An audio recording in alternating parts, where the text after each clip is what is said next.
اگر ہم مودی کی بات کریں تو ایسا لگتا ہے کہ مودی پاکستان کے بارے میں کھلاڑی ہیں. ایک طرف وہ پاکستان کو توڑنے کی بات کرتے ہیں لیکن اپنے ہی ملک میں ان کے خلاف تحریکیں چل رہی ہیں اور خالصتان موومنٹ ایک بہت بڑی تحریک ہے. ریفرینڈم ہو رہے ہیں, آسٹریلیا میں ریفرینڈم ہوا, کینیڈا میں ہوا, یو ایس اے میں ہوا, یو کے میں ہوا. تو یہ اب مودی کے لیے جو ہے لمحہ فکری ہے کہ وہ سوچیں کہ صرف پاکستان پہ حملہ کرنا ہے, پاکستان کو یہ کرنا ہے, اپنے ملک میں کیا ہو رہا ہے اس بارے میں سوچیں. کل ملا کے جنت لگ بھگ 53 کے قریب آزادی پسند تحریکیں جو خود بھارت میں چل رہی ہیں. تو آگے بڑھاتے ہیں اپنی بات کو. تو سنو ہندوستان والوں, 2 برس بیشتر راہل گاندھی کی گئی گفتگو کو غور سے سنو. وہ انڈین نیشن کے نظریے کو جھٹلا رہا ہے. وہ صاف صاف کہہ رہا ہے کہ ہندوستان ایک قوم نہیں ہے, یہ ایک یونین ہے. سنو اور یادداشت تازہ کرو. سنو ہندوستان, ہندوتوے انتہا پسند رویے میں چھپے تمہارے کاروباری مفادات نے بھارت کو تقسیم در تقسیم کر دیا ہے. مودی کنبے کے اقتدار کا فیض ہی تو ہے کہ بھارتی امیروں نے اپنی دولت کو کئی گنا بڑھا لیا ہے اور بھارتی غریبوں نے اپنی یکجہتی کھو ڈالی. سنو ہندوستان, ترکی کے صحافی اور رجب طیب اردغان کے قریبی دوست ابراہیم قارگل کا دعویٰ ہے کہ پاک بھارت جنگ کا فیصلہ تل ابیب میں ہوا لیکن جنگ کا نتیجہ اسرائیلی ڈیزائن کے برعکس نکلے گا.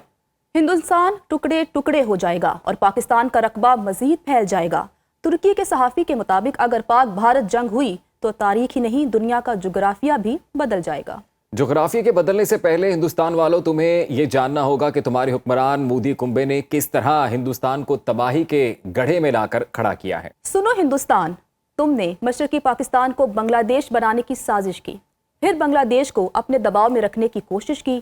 سندربن کو جانے والے 6 دریاؤں کا پانی تم نے ہڑپ کر لیا, راج شاہی کو بنجر کر دیا, دریائی آبادیوں کو ویران کر دیا.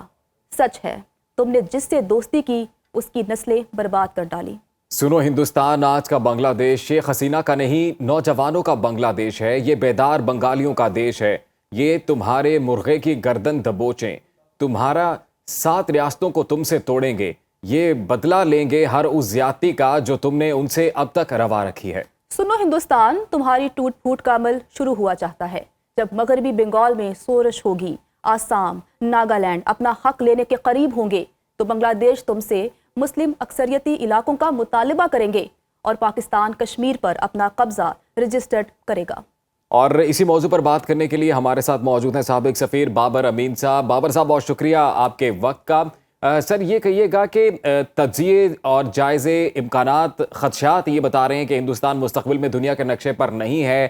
53 آزادی کی تحریکیں ہیں, 22% اقلیتوں کا بھارت پر عدم اعتماد ہے. بھارت تیزی سے اپنے انجام کی جانب دوڑا چلا جا رہا ہے. کیا کہیں گے آپ؟ سب سے پہلے تو آپ کا شکریہ مجھے پروگرام میں مدعو کرنے کے لیے.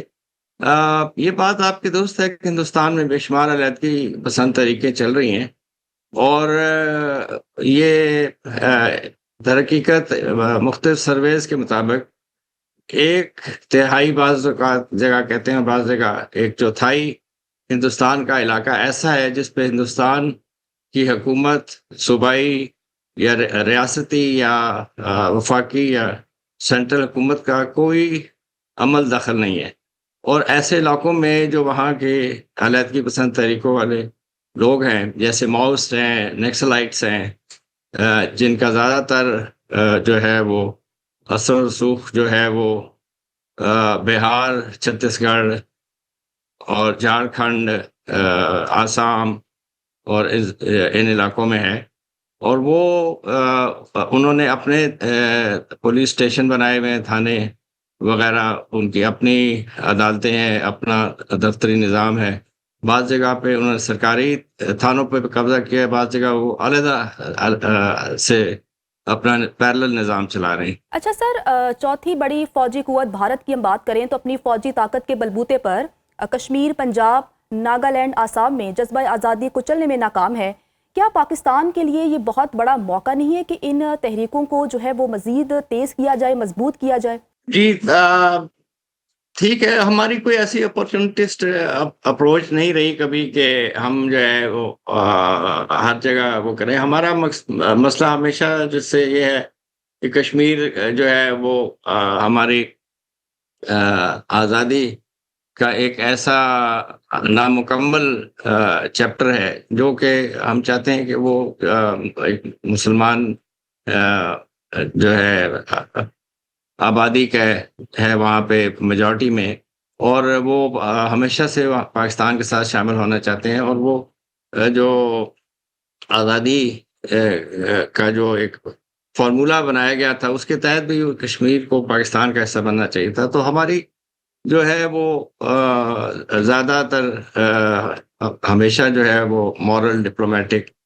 اور پولیٹیکل سپورٹ جو ہے وہ کشمیر کے ساتھ رہی ہے. ہم نے کبھی بھارت کے لیے کوئی ایسا جو ہے کوشش نہیں کی کہ اس کو تنگ کیا جائے اور ریاستوں میں یا کچھ. لیکن بہرکیف یہ وہاں کے جو لوگ ہیں وہ بہتر سمجھ سکتے ہیں کہ اگر وہ سمجھ رہے ہیں کہ بھارت کے ساتھ رہتے ہوئے ان کا جو ہے آزادانہ تشخص جو ہے وہ خطرے میں ہے، ان کی مذہبی آزادی، جیسے آپ نے دیکھا کہ منی پور میں 300 سے زائد چرچوں کو انہوں نے 1 سال کے اندر مسمار کر دیا اور آگ لگا دی، اور اس کے علاوہ جو ان کے بائبلز اور ایسی مذہبی جو کتابیں تھیں ان کو بھی آگ لگائی.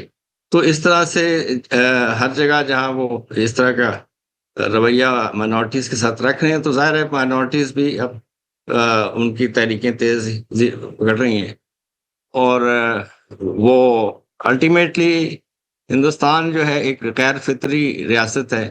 جی، اب یہ بھی کہیے گا بابر صاحب کہ بھارت نے بنگلہ دیش کا پانی بھی ہڑپ کیا، کئی اضلاع بنجر ہو چکے ہیں. آج جب بنگلہ دیش چین کی مدد سے اپنا پانی واپس لینے کی کوشش کر رہا ہے تو یہ صورتحال بھی انڈیا کی پاکستان جنگ کی تیاریوں کو متاثر کر سکتی ہے. جی اچھا، دیکھیں اس میں یہ ہے کہ تقریباً 54 ایسے ریورز ہیں جو ہندوستان سے بنگلہ دیش میں آتے ہیں، اور ایز اے لوور ریپیرین جو ہے بنگلہ دیش کا حق ہے کہ وہ اس کے پانی کو استعمال کرے. تو لیکن ہندوستان نے ہمیشہ جو ہے دھونس دھاندلی سے، ایون جب مشرقی پاکستان تھا اس وقت بھی یہ جو ہے وہ اپنے پانی کو جبری روکتا تھا، اور اسی طرح جب سیلابی ریلا ہو تو اس وقت وہ جو ہے اس پانی کو کھول دیتا تھا. تو اب یہ بڑا جو سب سے بڑا ان کا مسئلہ ہے وہ تیستا ریور ہے، جو جس کو ہندوستان میں گنگا بھی کہتے ہیں. تو بعد میں جب وہ بنگال میں داخل ہوتا ہے، ویسٹ بنگال میں اور ایسٹ بنگال میں جو کہ بنگلہ دیش ہے، تو اس میں اس کا نام تیستا ہو جاتا ہے.